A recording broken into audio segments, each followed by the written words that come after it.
And back here in Nigeria, President Muhammadu Buhari says that Nigeria will consider a reduction in crude oil production to support a boost in oil prices. He made this known while receiving the envoy of King Salam bin Abdulaziz, the custodian of the two holy mosques and Minister of State for African Affairs of the Kingdom of Saudi Arabia, Mr. Ahmed Katan, at the State House.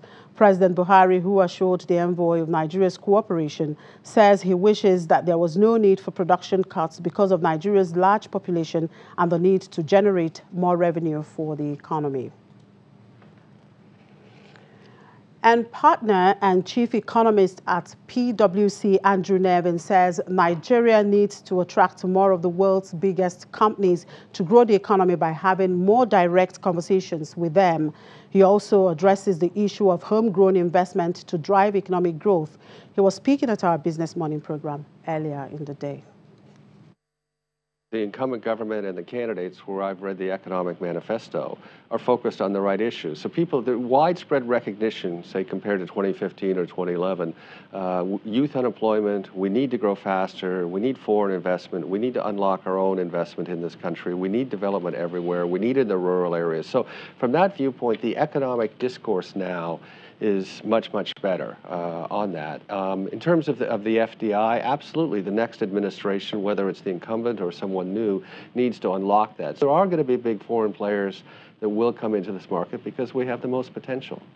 Like all these things, there's a number of things we need to do, but one I'll highlight on this show is I think we need to make it more pleasant to come to Nigeria. I mean, business people are people too at the end of the day. So when they go visit Kenya, the airport is easy. Security, even though it's probably not any better, it seems better in Kenya. They get to go see animals on safari. They go to Ghana. Ghana is very easy. We still have difficulties coming in. We still have difficulties giving visas. So that's one small thing about that. But I mean, all of the efforts on the ease of doing business by PABEC, led by Dr. Jamoke, I mean, they've made a big effort, but we still need to do a better job. I think one issue that we would put forward is we need to have more direct conversations with the world's biggest companies. Because I think we show up and we have conferences and speeches are given, but the people in the audience aren't necessarily what we need. What we need are big companies like Kimberly-Clark, like the Gs, to come and invest on a big scale, billions of dollars.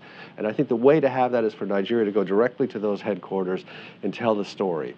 And say, you might be in Nigeria, but you should be bigger. And I think that would be more effective for us than the sort of conference thing where we go and we speak about Nigeria on that. Because these are the people that have the big dollars that Nigeria needs.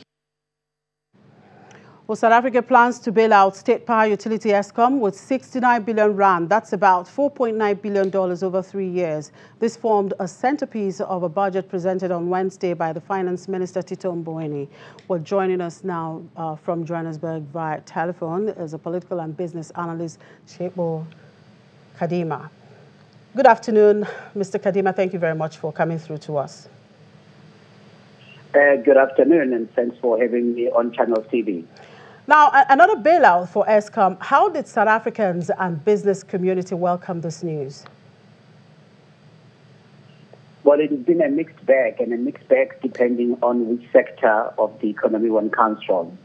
If you look at it, the news that Eskom is going to be gifted with more money, that must be read in context with the financial losses that Eskom is incurring directly from the ill-fated independent power producer policy, whereby Eskom currently is forced to buy or to purchase electricity from the renewables independent power producers, but that electricity it not only buys at a rate that is 6.5 times higher than its cost of production of electricity from its own baseload power stations, but at the same time, it is forced to sell that electricity at least 1/5 of what it buys it for.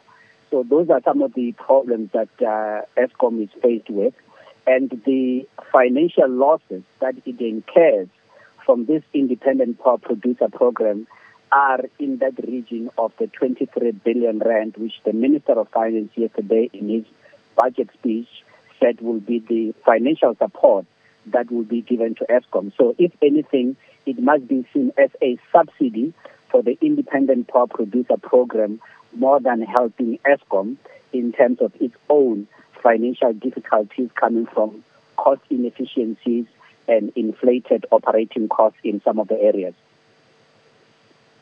Mr. Kadima, just hold your thoughts there. We'll take a quick break. When we come back, we'll get back to you so we can look at what this would mean for credit rating for South Africa. We'll take a quick break and we'll be back in a moment.